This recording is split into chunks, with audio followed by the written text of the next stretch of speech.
संजय राऊतच्या टीकेकडे करता दुर्लक्ष केले पाहिजे. या माणसाला स्वाभिमान नावाची कोणती वस्तू यांच्याकडे राहिलेली नाही. मुख्यमंत्र्याला तो भाजपची रखील म्हणतो. आम्ही उठाव केला होता ना, तर त्यावर त्याला त्याच्या नाकावर टिचून जे मी बोलणार होतो त्यांच्या नाकावर टिचून आम्ही केलेला स्वाभिमानाने केलेला तो उठाव होता. जे शिवसेना प्रमुखांना अपेक्षित होता तसा उठाव आम्ही केलाय. ही आमच्यात असलेली हिंमत आहे. हे काय करतायत हे? एकाही माणसाने विरोध केला. आम्ही पोस्टमार्टम करू, आम्ही असं त्यांच्या डेड बॉड्या मुंबईत आल्यानंतर त्याचं पोस्टमार्टम करू असे म्हणणारे हे लोक.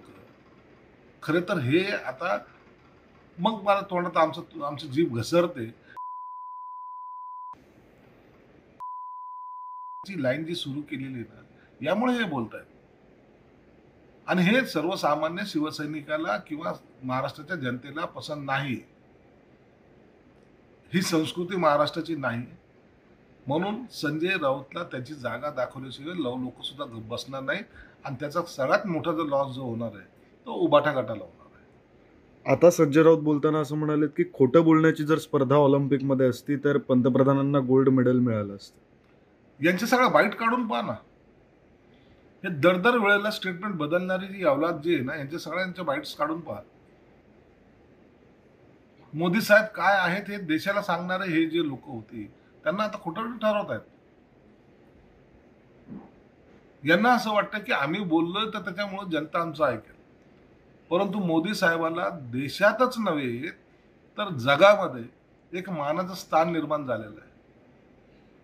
अरे पंतप्रधान कसा असावा, तो भारत देशातल्या नरेंद्र मोदी सारखा असावा, हे लोकांच्या मनोमन ठसले गेलेलं आहे.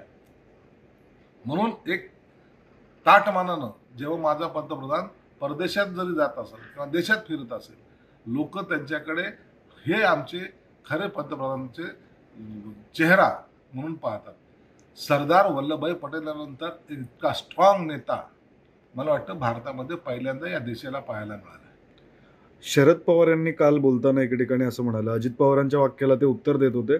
ते म्हणाले की मूळ पवारांना मतदान करा, बाहेरून आलेल्यांना नको. म्हणजे सुनेत्रा पवार या बाहेरून आलेल्या आहेत असं त्यांना. कसं बोलू शकताय?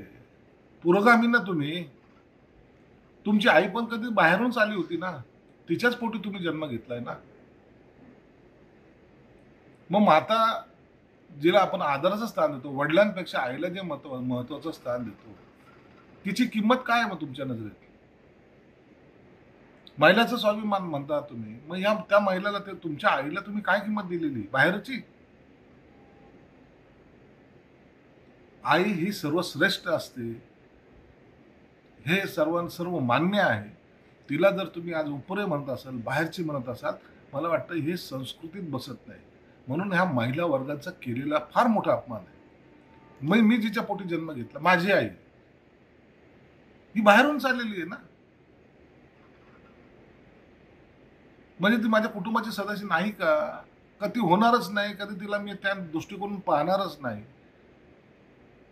मला वाटतं शरद पवारच्या कारकिर्दीमध्ये, पुन्हा राजकारणाच्या हयातीमध्ये सर्वात मोठी केलेली ही चूक आहे.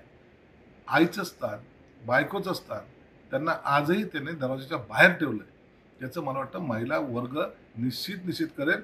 आणि याच्यावर त्यांचे जे का राग आहे, संताप आहे, ते व्यक्त सुद्धा